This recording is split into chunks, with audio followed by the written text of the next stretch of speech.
Vriende, goeiemôre. Dis Dinsdag die 2 September en ons is by Koffiekuier 970. Nou ek wil vandag so 'n bietjie vir 'n laaste ronde met jou gesels vanuit die brief wat die Hebreër briefskrywer dan nou vir die gelowiges geskryf het.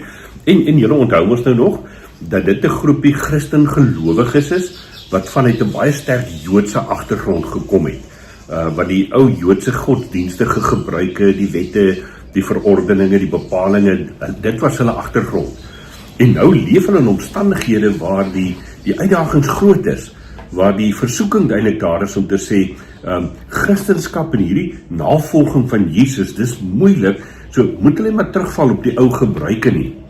En dan sluit die skrywer die brief af oor 'n klompie praktiese riglyne vir 'n Christelike lewe. En die van julle wat ingeskakel het by ons erediens Sondag, sal ook onthou dat Dominee Jannie die mooi metafoor gebruik het van die bedryfstelsel van waar ons werk. Is jou Google reg, of jou Apple of jou Android, is jou operating system, jou bedryfstelsel, as daai verstellings, daai instellings reg is en dit op datum gebring is, geupdate is, dan kan 'n ou by die regte lewe uitkom. En dis amper hierdie beginsel wat die skrywer van die Hebreërbrief gebruik, om vir die klompie gelowiges te sê, julle operating system, jou bedryfstelsel moet reg wees. Want dit gaan nie oor die nakom van 'n klomp moets en moenies nie. Hy sê letterlik daar vers 9, moenie julle laat meevoer deur allerhande vreemde leringe nie.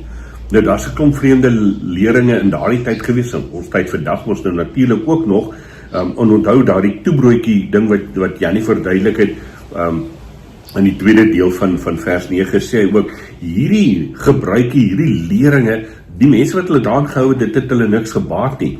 Maar waaroor gaan dit dan? En dis die hart van ons as gelowiges, as Christen gelowiges vriende, se operating system, se bedryfstelsel. Die goeie, sê hy, die goeie is daarin geleë dat die hart deur genade versterk word, nie deur eetgebruike nie.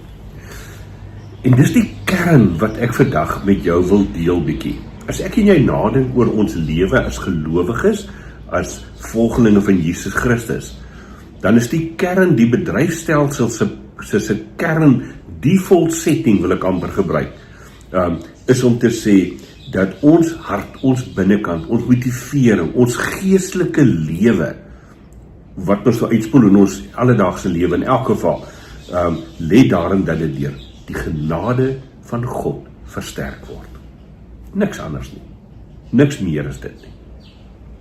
Maar, die feit dat ons deur God se genade gedra word, maak ons nou 'n klomp goed vir ons moontlik, vriende. Die feit dat dit nie ek is wat 'n besluit moet neem oor A, B en C nie, maar God se genade wat in my, deur my vloei en deur my werk, maak dat ek anders kan dink oor A, B en C wat ek doen. En dan gaan 'n mens terug na die begin van hoofstuk 13 toe, waar die skrywer vir hierdie klompie mense sê, 'n klomp praktiese goed van, as jou operating system reg is, as jou bedryfstelsel reg funksioneer en hierdie genade van God deur jou lewe vloei, dan is dit so, dat 'n mens mekaar lief het. Dan is dit so, dat jy gasvry optree. En ek het geweldig gehou van Jannie se klem, wat hy eintlik geleerd ook om te sê, gasvryheid is nie maar net om vriendelik en gasvry te wees nie, dit gaan eintlik oor die voorsiening van lewe, die feit dat jy iemand die geleentheid gee om voluit te lewe. Hy sê, wanneer jou bedryfstelsel reg is, wanneer die genade van God deur my en jou vloei, dan het ons 'n ander manier van kyk na gevangenes, na mense wat op 'n manier gevange is. En ek bedoel nie net hulle wat in die tronk toegesluit is nie, maar mense wat gevange raak in hulle omstandighede, gevange in hulle emosionele welwese, gevange as gevolg van 'n klomp goed wat in hulle lewe gebeur het, wat ons kyk anders na hulle. Ons kyk anders na die huwelik. Die huwelik word nie hierdie ding wat ek en jy in gevange geneem word nie, maar word hierdie heerlike ruimte waarbinne ek en jy ons God gegee beroeping as man of vrou kan uitleef. Ons kyk anders na die huwelik. Ag, ek gaan nie al hierdie goed deurgaan weer nie, vriende, gaan lees dit deur. Die skrywer van die Hebreërbrief gee 'n klomp praktiese riglyne om te sê, as jou bedryfstelsel opgedateer is, as jy van die genade van God leef, dan lyk jou lewe anders. Dit is net gewoon deel daarvan. En dan wil ek weer terugkom na die gedeelte toe waarby ek Vrydag so 'n bietjie meer klem gelê het, daar in vers 21, waar die skrywer dan sê, as ons iets hiervan verstaan, as ons iets verstaan van God se bedryfstelsel wat op datum is deur sy genade wat in Christus deur ons lewens gekom het, dan weet ons dat hy ons sal toerus met alles wat goed is, sodat ons sy wil kan doen. Dan sal ons weet dat die Here Jesus in ons tot stand bring dit wat vir hom aanneemlik is. Hoor weer mooi, dis nie ek en jy wat dit doen of besluit nie, dis God wat dit doen, maar ons is die instrumente waardeur dit dan nou natuurlik vloei.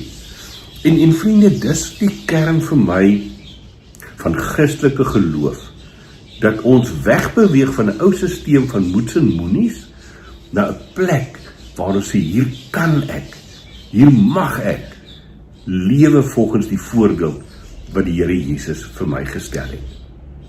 As ons dink oor die pilare van geloof, die goed wat vir ons belangrik is as gelowiges, dan het ons die eerste week gesê, ons leer om die onsigbare dinge te sien.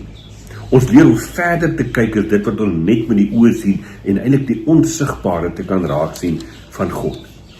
Ons het met mekaar gepraat oor volharding, om op 'n manier aan te hou, en nie jou fokus te laat wegtrek deur die gebeure van die dag en die goed nie langs die pad nie, maar om te fokus op Jesus Christus, die een wat die geloof vir ons begin het en ook sal voleindig. En dan, vriende, het ons daarna gekyk om te sê, maar as ons dan nou nadink oor geloof en ons dink aan hierdie ding dat God vir ons ingetrek het in 'n onwankelbare koninkryk, dan help ons dit ook om anders te kyk na dit wat ons wel raak sien hier op aarde. Om nie die gebrokenheid van hierdie wêreld alleen raak te sien nie, maar om met geloofsoë vas te hou aan die onwankelbare koninkryk van God. En dan om in hoofstuk 13 se woorde te kom op 'n punt wat ons sê, geloof is nie 'n teoretiese oefening nie. Dis die praktyk van genade wat in ons lewens sigbaar word. Mag hierdie kort 4 weke reis deur Hebreërs vir my en jou help om opnuut weer in 'n nuwe stuk toewyding aan God te kan sê, Here, dankie dat ons mag u kinders wees, ook hier op aarde. Kom ons bid saam vanoggend. Here, baie dankie dat ons die voorreg het om ook vanmôre vanuit die woord uit opnuut te kan hoor wat ons bedryfstelsel se default setting behoort te wees. Dat dit gaan oor die genade wat u in ons lewens oopgebreek het en wat dit moontlik maak dat ons op grond van hierdie genade anders kan leef, prakties kan leef elke dag. En daarom is my gebed, Heilige Gees, dat u as ware gereeld ons bedryfstelsel sal opdateer. Dat u ons gereeld sal herinner aan hierdie genade wat in Christus vir ons ook 'n waarheid geword het. Help ons dan juis om hierdie genade ook so uit te leef, dat u verheerlik word, dat in ons lewens mense kan raak sien, dat ons aan u behoort. En dit geloof nie maar net vir ons 'n Sondag praktykie is, 'n ding wat ons op 'n Sondag teoreties doen in 'n erediens nie, maar dat dit elke aspek van my lewe sal raak, sal verander, sal vernuwe, sodat u verheerlik word. Dankie dat ons dit mag bid, Here Jesus, in u naam. Amen. Vriende, geniet jou week verder. Ons gaan Vrydag so 'n bietjie gesels, ons gaan so effe afwyk van die leesroostertekste, want dit is ons so September, dis die seisoen van die skepping, en ons sal so 'n bietjie fokus op ekologie, ook vir die volgende 2-3 Sondae. So ons gaan nie noodwendig die leesroostertekste volg nie, maar ek gesels Vrydagoggend 'n bietjie meer saam met jou daaroor. Intussen tyd, geniet jou koffie, geniet jou week, leef vanuit jou verstek. Dis mos nou die mooi Afrikaanse woord vir default, jou verstekstelling, jou default setting van God se genade wat deur jou lewe vloei, ook na ander toe. Mooi loop en 'n lekker week verder.